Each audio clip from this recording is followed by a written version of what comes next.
My name is Lauren Cox. I know some of you might recognize Lauren Bannister. I have gotten married through this pandemic, so I am now Lauren Cox.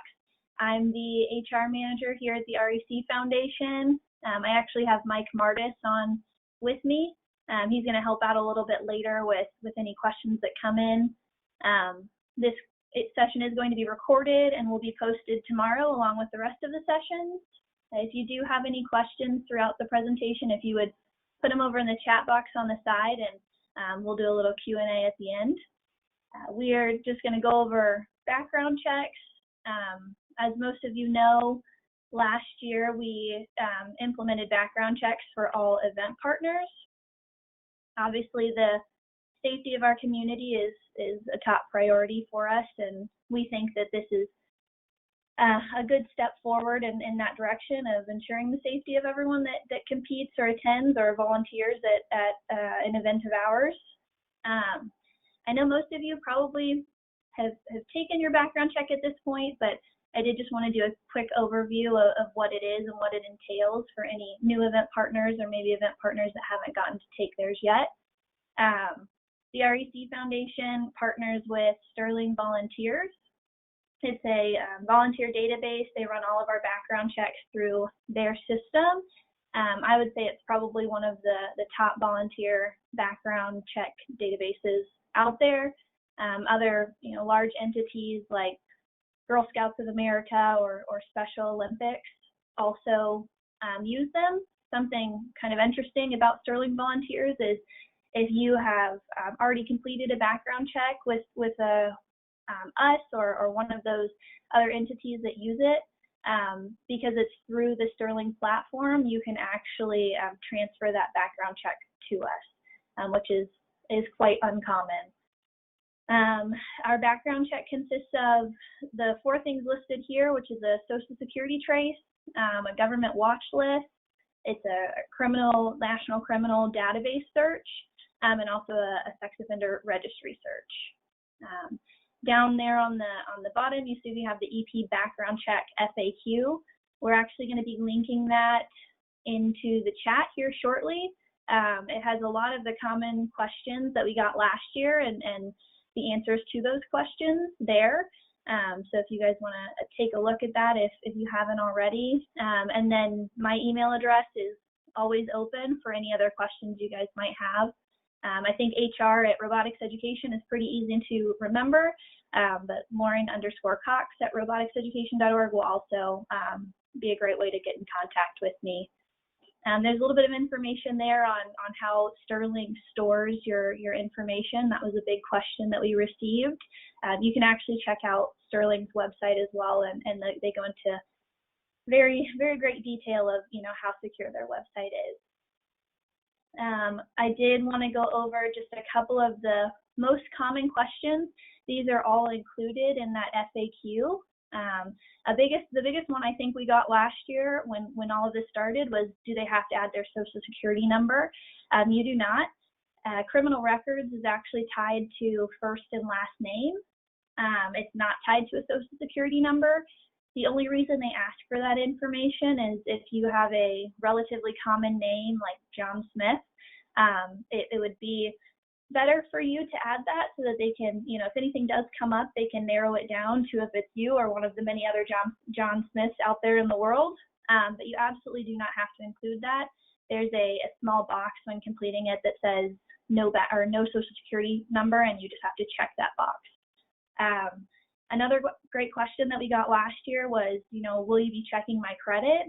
We do not check credit. The actual act is called the Fair Credit Reporting Act that covers background checks. It also covers credit checks, but we do not check that. So no worries at all about a soft pull on your account. We definitely will not be checking that. We again just want to ensure the safety of our everyone at our events, and credit checks are not within that. Another great question was, how much does the background screening cost? Sterling Volunteers actually gives the option for the event partner to donate the $7 that the REC Foundation pays for the background check. This is in no way necessary or mandatory.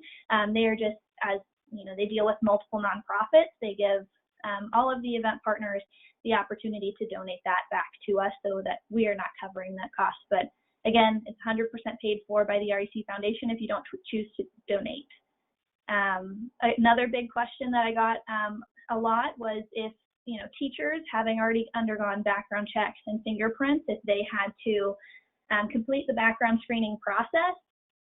This is a little bit of a confusing question for some because since they know that they're able to transfer their background check from someone else, another entity that's using Sterling volunteers, they would think they'd also be able to transfer from a school district or, you know, their place of employment.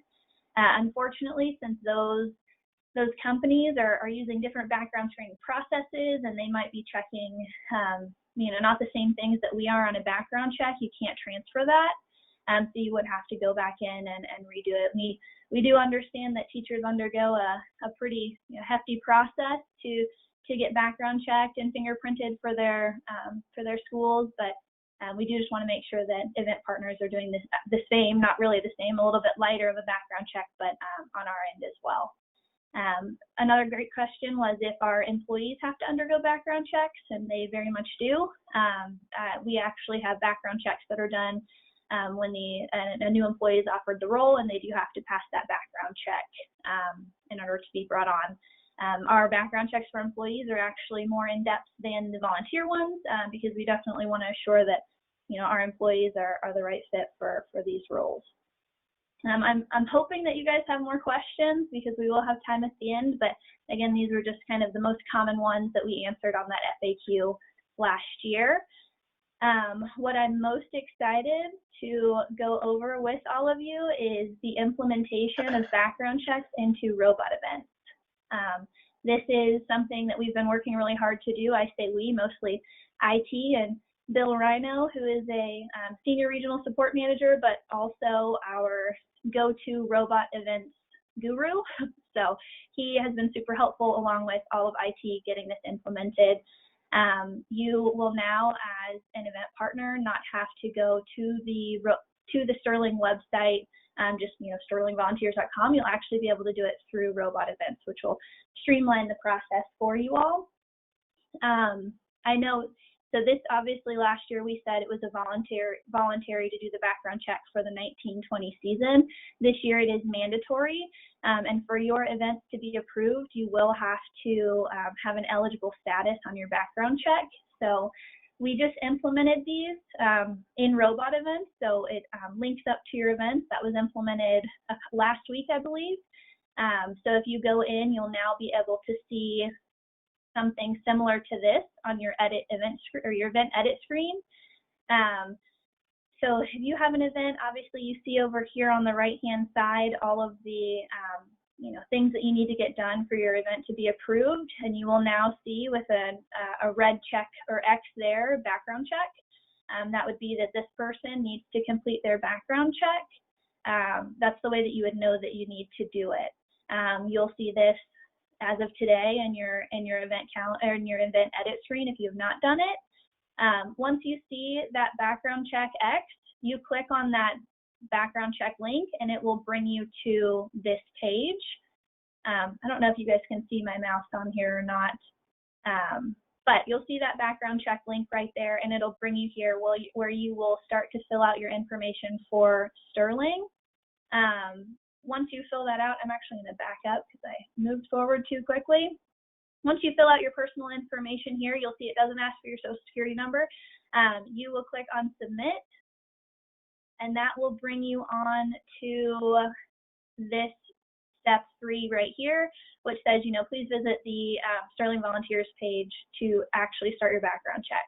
The previous page was getting your Sterling account set up. That's the account that you would use to, you know, if you want to go volunteer with Special Olympics, and you don't have to do your background check again because they accept the one that you've done through Sterling Volunteers for the REC Foundation. You will just transfer it from that account, but here's where you'll actually start and initiate your background check. When you click on that, it will automatically open up this page here, which is again where you will put in the information for the background check that you are going to complete.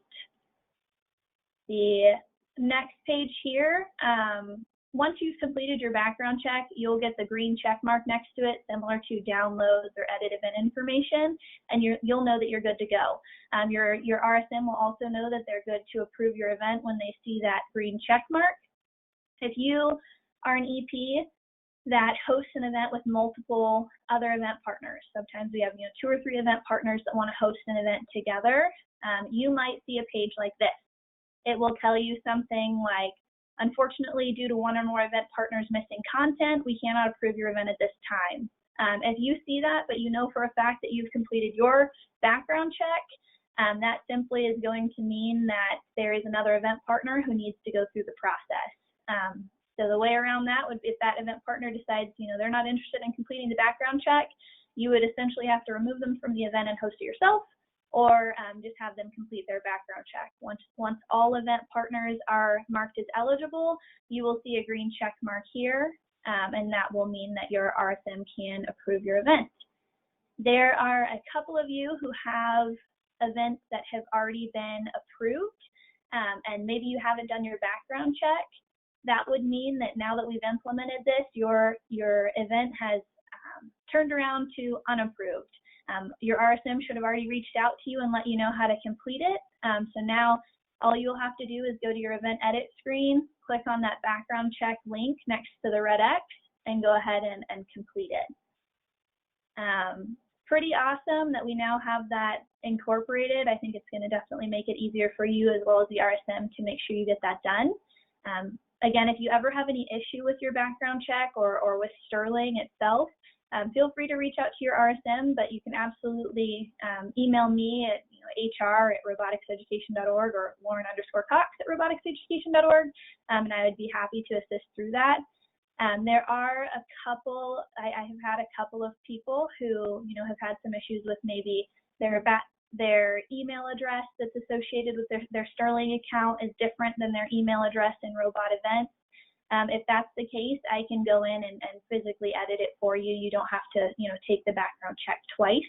But those are things that I would have to do on the back end. So there's a little bit of that. If you have your school email address and you did your background check through your personal email address, that's something that we would have to tweak on our end. Lauren, I've got a bunch of great questions for you. Okay, so I'll take these one at a time. The first one comes in and it says, how often do we need to get a background check completed? Great question. I should have mentioned that earlier. I had it in my notes. Our background checks are valid for 3 years. So once every 3 years, you'll have to renew. Okay. The next question that I have in here is, does this apply in the United States only, or does this apply to other countries as well? Another great question. This is only in the United States. Okay. Another question is the EP background check the same thing I filled out last year if I applied to be a volunteer at VEX Worlds? It was on the REC's volunteer management website. Yes. Your background check is valid on both of our volunteer website as well as the EP through Robot Events. So we require all volunteers at our events, so VEX Worlds, and we require that all of them undergo this same background check. As long as your email address that's in the volunteer management system and your email address in Robot Events are the same, you won't be required to take it again. Even then, let's say you have your personal email address in the volunteer management system, but you have your school email address in Robot Events. Again, that's one of those ones that we will not make you take it again. I can actually go through and physically mark you as eligible, knowing that you've done it through your other account. Great. The next one says, silly question. Well, no questions are silly because these are things we need to know. And they ask, can I find out if I did this already or not? Some parts of the school year are a blur, so I really can't remember. I can imagine that parts of this year as a whole are a blur for all of us with the pandemic going on, so I don't think that's silly by any means. You definitely can. If you want to go to your event edit screen, you can see if you have that green check or red X from there. If you just want to shoot me an email, I can really quickly look you up in our database and let you know if you've completed it or not. Nice. This next question you've covered a little bit, but to go back over it again, it says, I have been an event partner for 2 years. Do you send an email for us to fill out information for the check? Yes. So our original emails went out, I believe it was the end of October, beginning of November of last year. And that's when we told everyone that it was voluntary for that year, but it would be mandatory this year. Any event partner that received that and decided, they didn't want to go ahead and take it for last year, that request is still pending. Most likely I would have to resend the invitation because they do expire after some time. So if you don't see that email, you can go ahead and email me as well, or again, go to your event edit screen and click directly on that link from the red X, and it says background check next to it. You just click on that background check, and it will take you to start your background. Great. This next one I've answered myself many times, so it is a common one. It says, do I need to have a posted approved event first before I can get the background check, or can I get it now and post my events later if I plan to host an event at all this fall?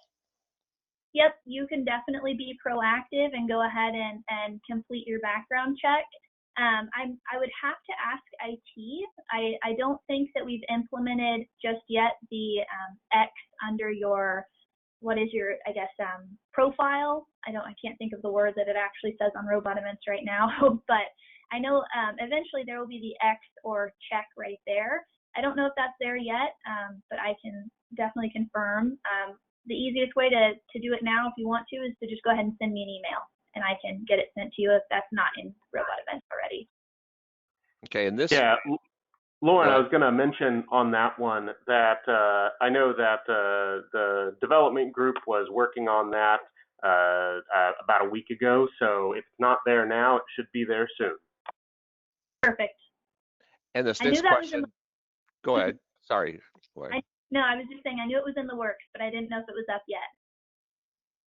All right, this next question fits right into this. This is FYI, the background check red X is always red, and when clicked, it shows the background check done at the top. I did a background check last year. That page never came up.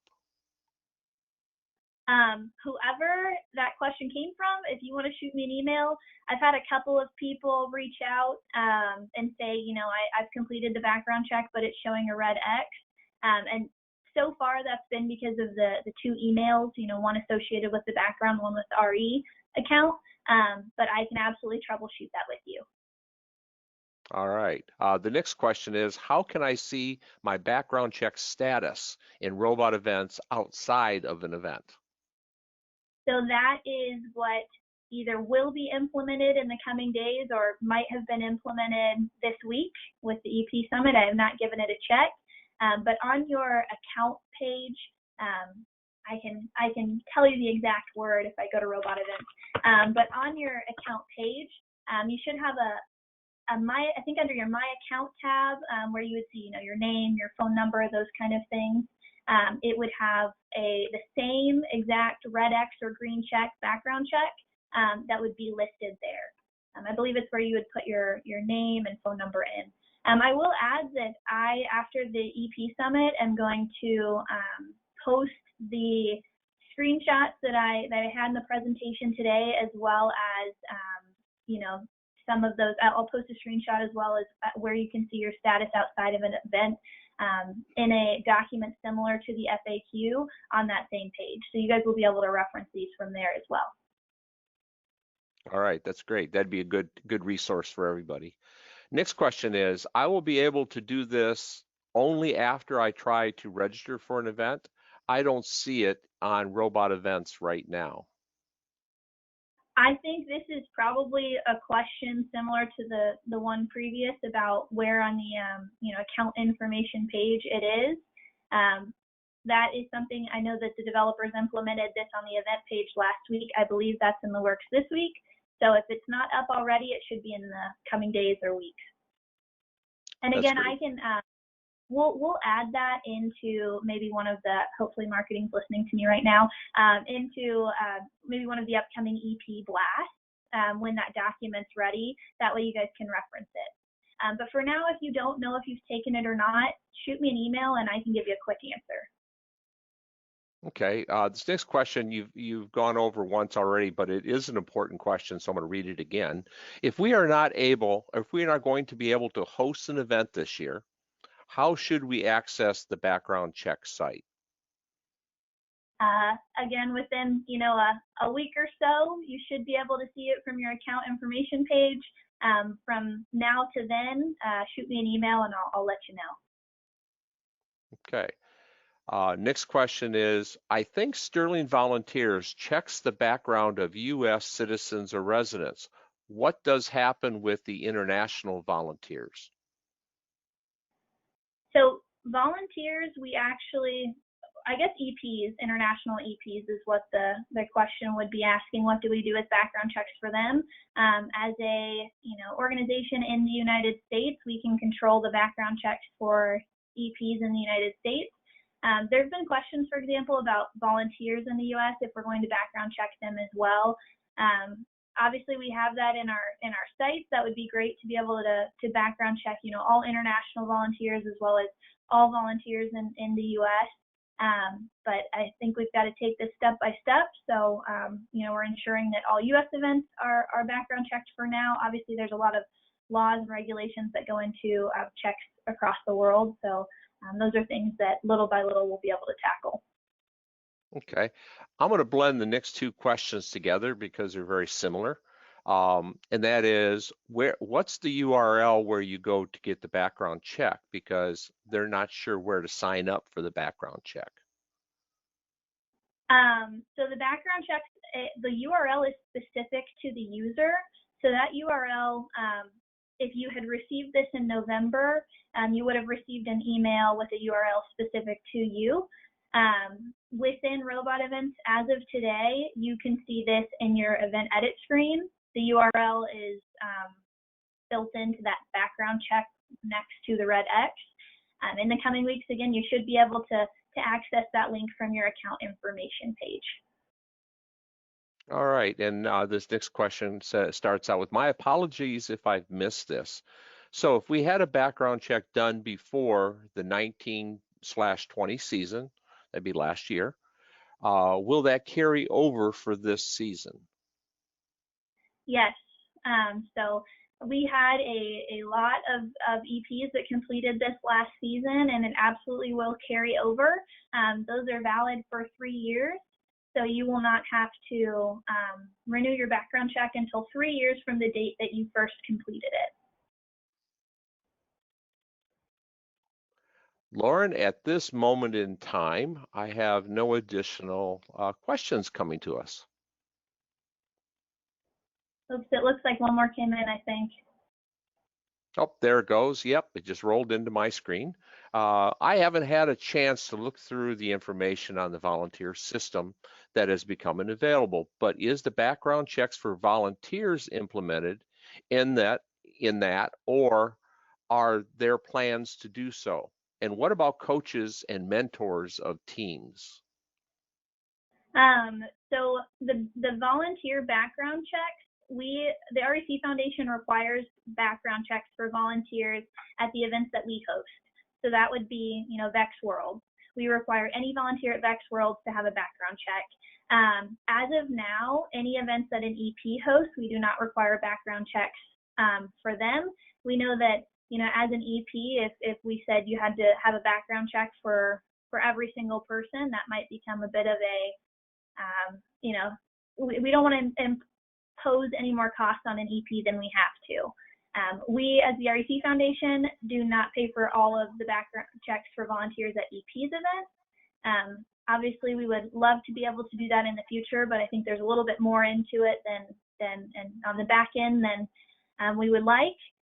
So hopefully eventually that's a step we can go towards. As of now, coaches and mentors are not required either. It's the event partner. Again, I think probably our progression would hopefully be coaches and mentors first, and then volunteers after that. But as of today and as of now, we only require event partners to host an event, and any volunteers that are volunteering at events that the REC Foundation hosts, which would be VEX Worlds. Lauren, I think this is a good stopping point for you. Yeah, I think I actually don't see any new questions that have come in either. So again, if you think of any questions after this, I know 10 minutes later is usually when all the questions start to pop into your head. Feel free to send them to hr@roboticseducation.org. If you have any questions regarding your personal background check, if you'd like to go ahead and complete it but don't have any events planned, or you think you took it but you can't tell if you've taken it or not, feel free to send me an email, hr@roboticseducation.org. And again, thank you all for being here with me today.